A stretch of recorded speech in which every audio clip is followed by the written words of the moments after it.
1단원의 그 논증 방법 파악하며 읽기입니다. 자, 아래 그 생각 깨우기 부분에 보시면요. 자, 지금 우리 동아리는 지금 꽃꽂이를 좋아하는 친구들이 모여 있대요. 자, 수민이도 우리 동아리 구성원이래요. 자, 그래서 어떤 결론을 내렸어? 자, 그럼 수민이도 꽃꽂이를 좋아하겠네. 이런 결론을 내렸네요. 자, 그래서 앞에 부분에 지금 그 동아리를 먼저 들고 거기에 구체적으로 그 동아리원인 수민이가 꽃꽂이를 좋아한다는 결론을 내렸습니다. 자, 이걸 지금 어떤 논증의 어떤 방법을 사용했는데, 자, 먼저 대존재로부터 결론을 도출한 이런 우리 논증 방법을, 자, 우리를 뭐라고 한다? 연역법이라고 합니다. 연역법. 자, 이건 이제 구체적으로 이제 세부적으로 우리가 살펴보자고요. 자, 아래 보시면 이게 논증의 방법에는, 자, 여기서 우리가 귀납법이 있고요. 또 유추, 더 나가서 연역법, 조금 전에 했던 거죠. 삼단론법. 자, 이런 것들이 있고. 자, 우리가 논증 방법을 파악하며 글을 읽게 되면 글쓴이의 주장을 좀 더 파악하는 데 도움이 되고, 자, 글의 어떤 논지 전개 방식이나 구조를 좀 더 체계적으로 이해할 수 있게 됩니다. 자, 지금 읽기 전 사진을 봤더니, 저 지금 뭐 불이 난 것처럼 보이지만 바로 이 밤에 위성 사진을 찍어 놓은 겁니다. 지구를 이렇게 지구를 그 우리 위성에서 찍어 놓은 사진인데 상당히 지금 또 밝죠. 자, 여기 아래도 마찬가지입니다. 자, 우리 또 지금 여기 서울이 친해인 것 같은데 이 밤 풍경이 지금 어두울 거라고 생각했는데 상당히 지금 밝으네요, 지금. 자, 이런 어떤 이것 때문에 어떤 문제는 없는지, 자, 여기에 대해서 궁금증을 갖고 있습니다. 자, 아랫부분에서는요. 밤도 대낮처럼 환하게 인공빛의 두 얼굴 이렇게 나와 있네요. 자, 아래로 내려가겠습니다. 자, 처음 부분에서는요. 자, 빛과 어둠. 우리는 빛은 자, 항상 좋은 것이고 어둠은 나쁜 것으로 인식하는 경향이 있대요. 자, 이것은 바로 뭐 빛과 어둠에 대한 뭐가 되는 거야? 자, 고정된 어떤 생각, 이걸 고정관념이라고 하죠. 적어도 이 건강상의 문제에서는 빛도 중요하지만 그에 못지않게 어둠도 중요하다.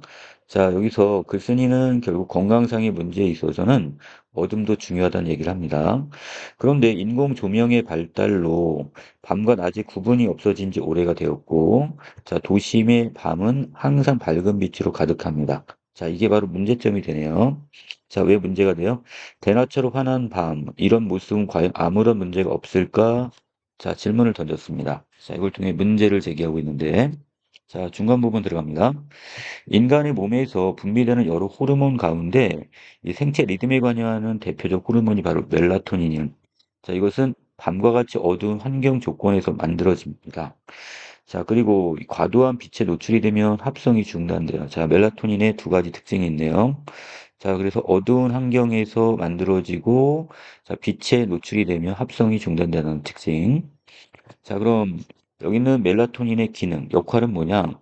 수면을 조절하고요. 자, 체온을 조절하게 되고, 그 밖에 항산화 작용, 내지 면역 기능, 그 다음에 학습과 기억력 증진과 같은 기능, 역할을 하게 됩니다. 자, 그런데 우리는 원하든 원하지 않든 이 과도한 인공빛, 이 속에 살아간다고 했어요. 자, 이게 바로 문제가 되는 거죠. 과도한 어떤 인공빛 속에. 자, 그래서 그러다 보니까 그 속에서, 자, 이런 인공빛 속에서 살아가고 있는 수많은 사람은 의식도 하지 못한 채, 자, 느끼지도 못한 채, 자, 여기 있는 빛 때문에 생체 리듬이 깨지고 그것에 비롯한 각종 증상에 시달리고 있습니다. 자, 여기서 지금 누구를 먼저, 자, 이 과도한 빛 공해 때문에 바로 이 우리 인간에게도 여러 가지 문제가 생기는데, 자, 이와 관련한 연구 결과가 흥미롭습니다. 밤에 인공빛의 빛에 과도하게 노출이 되면, 자, 유방암 발병률이 높아진다는 내용입니다. 자, 이는 과도한 빛이 멜라토닌의 합성을 억제하기 때문으로 분석되고 있습니다. 자, 첫 번째, 자, 결국 자, 과도한 빛으로 인해서 멜라토닌의 어떤 생성이 안 되다 보니까 사람들에게 암 발병률이 높아진다는 문제점을 지적했습니다. 자, 중간 이해 보시면요. 빛공해는 사람은 물론이고 동물에게도 악영향을 끼치는 거죠. 이게 두 번째 문제점이 되는데, 자, 호숫가에 밤새도록 인공 조명을 켜놓게 되면 자, 물고기의 먹이가 되는 동물성 플랑크톤이 잘 성장하지 못하게 되고 녹조류가 증가해서 수질도 악화가 된답니다. 자, 그래서, 자, 여기 있는 물고기의 생태에 영향을 줘. 동물 중에서 물고기 생태에 악영향을 주게 되고, 또한 많은 곤충학자는 밤의 인공빛이 벌의 비행 능력도 방해한다고 합니다. 자, 두 번째, 벌. 그리고 세 번째, 조류학자들은 철새들이 인공빛을 별빛으로 착각해서 고유한 이동 통로를 이탈해서 고층 건물에 부딪혀 죽기도 한다고 했어요. 자, 이 두 번째는 결국 어떤 내용? 자, 이 빛 공해가 동물에게도 악영향을 준다. 그 사례로서 물고기, 그 다음에 벌의 비행 능력, 그 다음에 세 번째 철새들의 어떤 이동 경로 이탈. 자, 이런 문제점을 지적했네요. 자, 그 다음에 세 번째가 바로 식물에게도 악영향을 끼치게 되는데, 자, 식물이 24시간 빛을 쬐는 일이 지속되면 씨를 맺지 못하는 현상이 발생하기도 한답니다.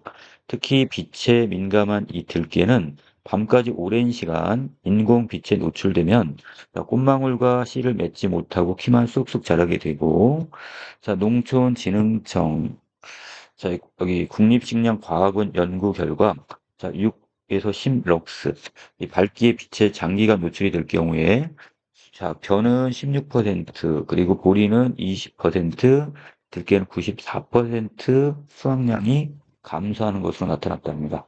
자, 여기 어떤 전문 기관의 결과를 인용함으로써 결국 우리가 어떻게 전체적으로 믿음이 가죠? 바로 신뢰성을 높일 수가 있다는 거.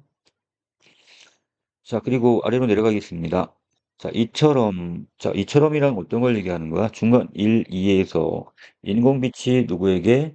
자, 여기에서, 자, 인간에게도, 자, 그리고 또 누구에게도, 자, 여기서 동물에게도, 그리고 세 번째, 자, 식물에게도 악영을 끼친다고 그랬죠? 이 사례를 먼저 보여주고, 자, 그래서 결과적으로 인간과 식물에게 악영향을 미친다는 결론을 지금 도출해놨네요.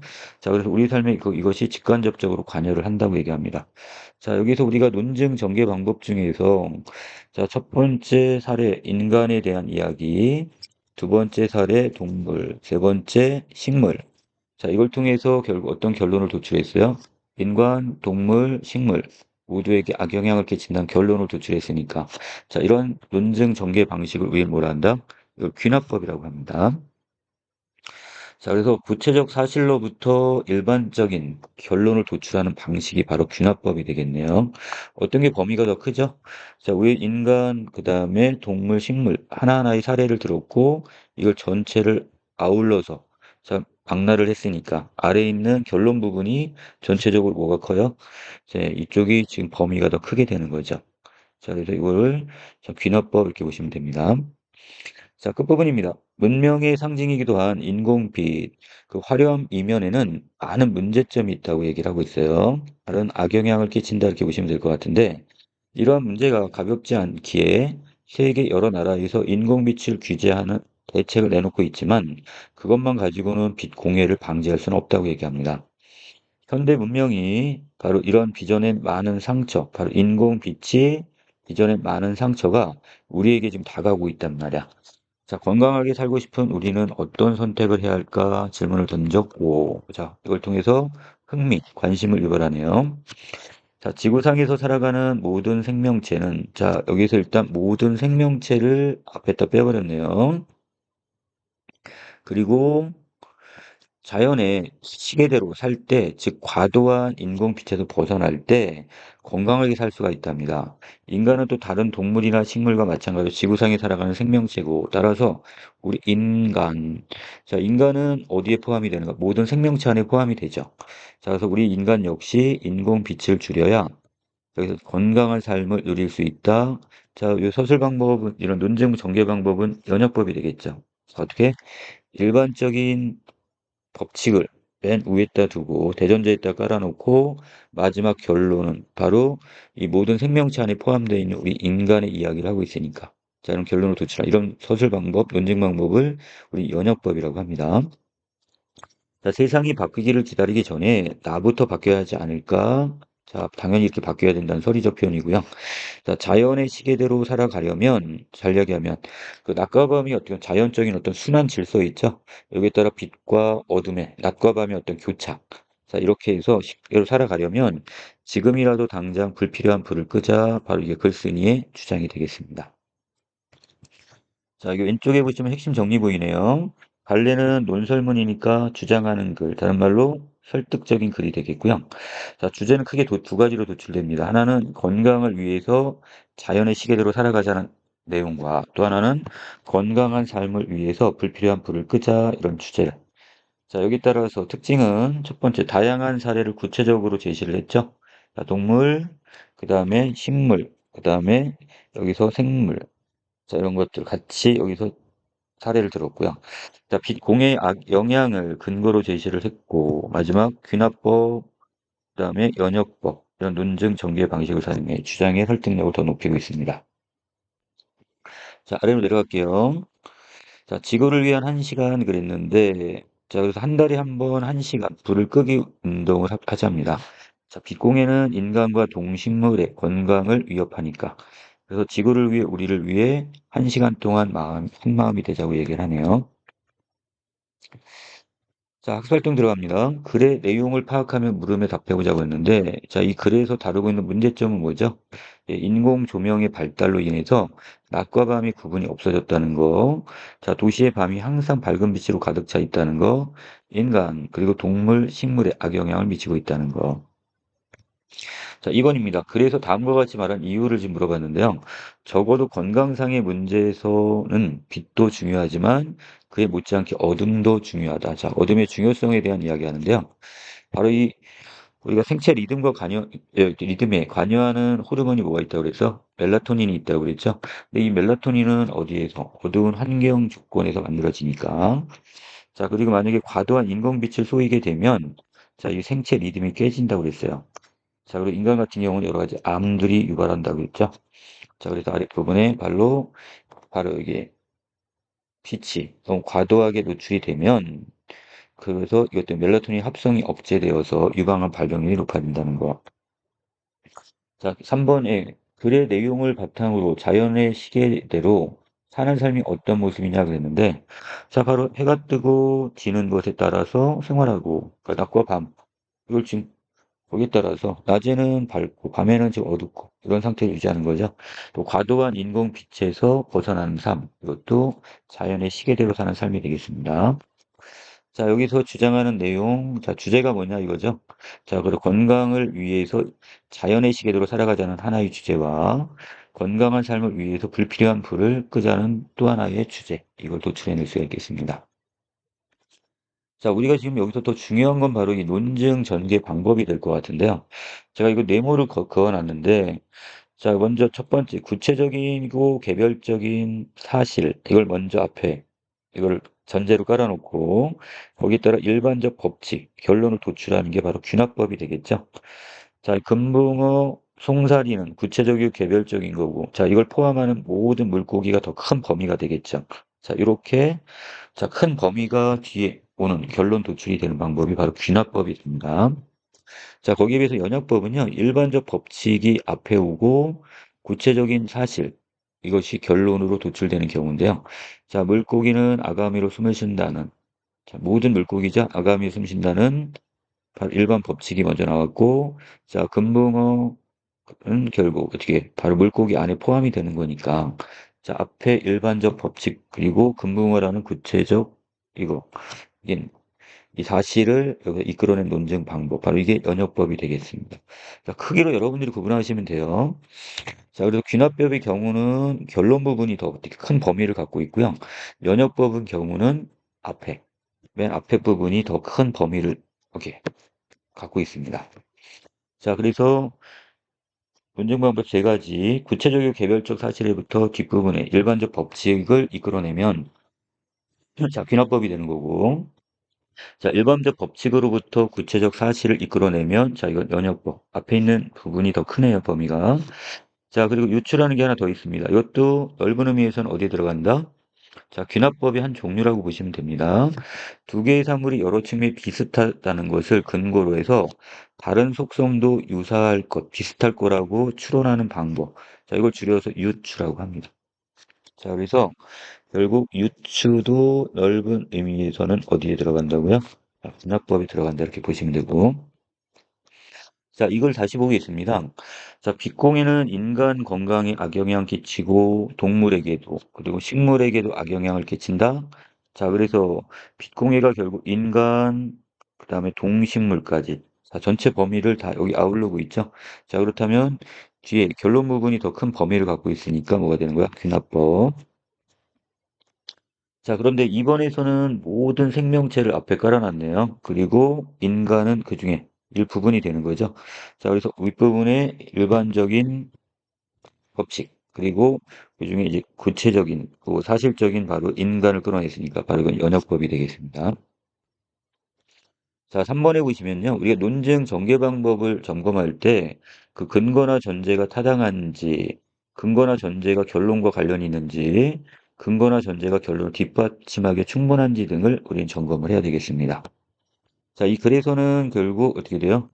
자, 여기 인공 빛이 인간과 동식물 악영을 미친다 주장을 뒷받침하기 위해서 구체적 예를 들었고 근거로 들었으니까 자, 전체적으로 결론을 자, 뒷받침하기에 충분하다고 보시면 되겠고 자, 또한 여기서 모든 생명체가 과도한 인공빛에서 벗어나야 건강하게 살 수 있다는 것인데, 자, 인간도 생명체이므로, 자, 인간 역시 인공빛을 줄여야 건강하게 살 수 있다는 결론과 관련이 있기 때문에, 자, 결론을 뒷받침하기에 좀 충분하다고 볼 수 있겠네요. 자, 3번입니다. 자, 글의 전체적인 논증 전개 방법이 구조인데요. 자, 처음 부분에는 도심의 밤은 항상 밝은 빛으로 가득 차 있다는 거, 이 문제를 제기했고, 자, 근거로서 빛 공해로 인해서 인간의 건강을 위협하고 동물의 생태와 행동에 악영향을 끼치게 되고, 자, 식물들이 씨를 맺지 못하게 하는, 자, 그래 결론입니다. 자, 여기는 인간, 동식물에게 악영향을 미친다는 결론을 도출했단 말이야. 자, 이게 귀납법. 자, 그래서 맨 마지막 부분에 일반화가 되어 있어요. 자, 거기에 비해서 대전제 부분이 모든 생명체, 그리고 결론 부분에 인간. 자, 이걸 여기다 지금 결론을 도출했는데 이런 방법을 우리는 연역법이라고 얘기했었죠. 자, 여기는 지금 논증 전개 방법의 주장을 효과적으로 전달하는지 평가해 보라고 했는데, 자, 이 귀납법은 자, 이 글의 주제를 효과적으로 전달하는 데 도움이 되고 있습니다. 자, 그래서 우리가 왜 구체적인 문제점들을 살펴보면서 비공해의 심각성에 공감할 수 있기 때문에 자, 생각보기 부분이네요. 자, 논증이라는 것은 근거를 들어 결론을 이끌어내는 논리적 전개 과정을 우리는 논증 이렇게 얘기하고요. 자, 주장하는 글에 주로 사용되는 논증 방법에는 귀납법과 연역법이 있다는 거. 자, 귀납법은 어디가 더 크다고 그랬죠? 예, 뒷부분이죠. 결론 부분이 일반적 법칙을 이끌어내면 귀납법. 자, 거기에 비해서 연역법은 일반적 법칙이 앞에 있고 개별적인 구체적인 사실, 결론이 뒤쪽에 있으니까. 자, 이게 바로 연역법이 되겠습니다. 자, 그다음에 논증 방법을 파악하며 글을 읽게 되면 글의 논지 전개 방식이나 구조 등을 좀 더 체계적으로 이해할 수 있게 되겠네요. 자, 아래 보니까 자, 주영이는 눈이 큰데 겁 많아. 희준이도 그렇대요. 자, 그래서 아, 눈이 큰 사람은 겁이 많구나라는 결론을 도출을 해놨단 말이야. 자, 이것은 결국 주영이와 희준이를 통해서 일반적인 전체를 여기다 아우르려고 하고 있죠. 자, 이런 게 바로 귀납법이 되는데 자, 귀납법에서는요, 자, 한 가지 오류가 발생할 가능성이 있습니다. 왜? 자, 눈이 크지만 겁이 없는 사람도 있을 수 있는데, 이 주영이하고 시준이 일부의 사례만 확인하고 나서 눈이 크면 겁이 많다라는 판단, 결론을 내렸기 때문에 논증이 타당하지 않을 수가 있단 말이죠. 자, 그래서 귀납법은, 자, 연역법은 대전제와 소전제가 참이면 결론은 반드시 참이지만 귀납법의 경우는 그렇지 않습니다. 자, 이것은 부채 모든 사실들을 다 이것이 검증을 한 것이 아니기 때문에 자, 여기서는 귀납법은 여기서 오류, 자, 결론에 미스가 올 수가 있다는 거. 자, 논리란 말은 말이나 글에서 사고나 추리 등을 이치에 맞게 이끌어가는 과정이나 원리를 논리. 그리고 논설이란 어떤 주제에 관해서 자기 의견이나 주장을 조리 있게 설명하는 것을 논설. 자, 증거는요, 어떤 사실을 증명할 수 있는 근거를 줄여서 증거. 자, 증명이란 어떤 사항이나 판단 등에 대하여 자, 그것이 진실인지 아닌지 증거를 들어 밝히는 것이 바로 증명이 되겠습니다. 자, 아랫부분에 보시면 그가 범인이라는 확실한 증거는 아직 찾지 못했지만 그가 행적을 수설하며 아무런 논리가 없는 말을 계속하는 모습이 매우 의심스럽다. 난 반드시 그가 이 사건의 범인이라는 증명을 할 것이다. 자, 이렇게 해가지고 낱말 뜻 정리까지 마치도록 하겠습니다.